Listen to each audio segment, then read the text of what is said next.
Saudara Hakim Mahkamah Konstitusi MK Arsul Sani membantah tudingan ijazah palsu program doktoral miliknya. Ijazah Arsul Sani dipermasalahkan oleh Aliansi Masyarakat Pemerhati Konstitusi atau AMPK.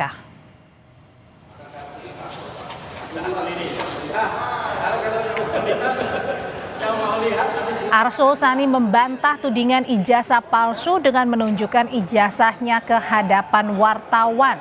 Arsul Sani menjelaskan program doktoral ditempuhnya selama 11 tahun karena kesibukan menjadi pengurus P3 dan anggota DPR RI kala itu.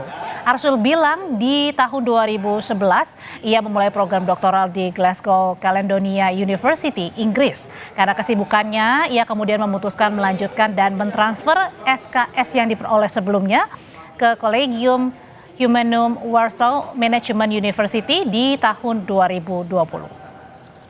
Dan beliau itu bukan apa, karena skemanya adalah program transfer doktoral, ya.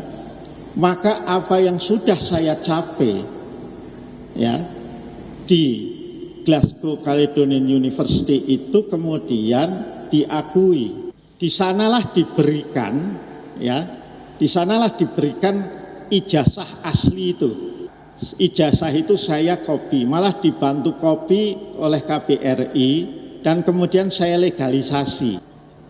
Tadi legalisasi itulah yang saya pergunakan juga untuk melengkapi berkas administrasi ketika teman-teman di Komisi 3 sebagian itu mendorong saya untuk juga ikut proses seleksi Hakim Konstitusi itu. Melalui keterangan tertulis kepada Kompas TV, Ketua Majelis Kehormatan Mahkamah Konstitusi atau MK menyampaikan dugaan ijazah palsu Arsul Sani sedang dalam proses pemeriksaan. Wewenang kami adalah memeriksa ada tidaknya pelanggaran kode etik dan perilaku hakim, bukan ada tidaknya tindak pidana.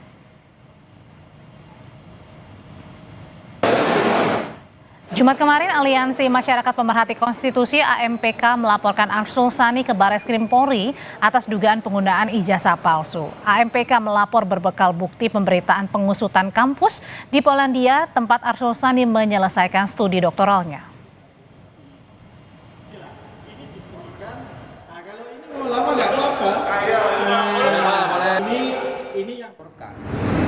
Salah satu Hakim Mahkamah Konstitusi dari inisial AS yang diduga memiliki atau menggunakan ijazah palsu. Itu yang kami dapatkan atau yang kami terima. Salah satunya itu adalah pemberitaan terkait dengan penyelidikan salah satu Komisi Pemberantasan Korupsi yang ada di Polandia yang coba untuk melakukan pemeriksaan terkait dengan legalitas kampus, di mana salah satu hakim berkuliah mendapatkan titel S3 di tahun 2023. Pada 13 November, ijazah Dr. Arsul Sani dipermasalahkan Aliansi Masyarakat Pemantau Keadilan (AMPK). Selain mendesak Arsul Sani mundur sebagai hakim MK, massa juga meminta polisi mengusut dugaan penggunaan ijazah palsu tersebut. Sudah cukup baik, wanita mengundurkan diri dalam tuntutan kami mundur dalam 2 kali 24 jam harus mundur. Jika tidak mundur, kami akan turun dengan massa yang lebih besar lagi.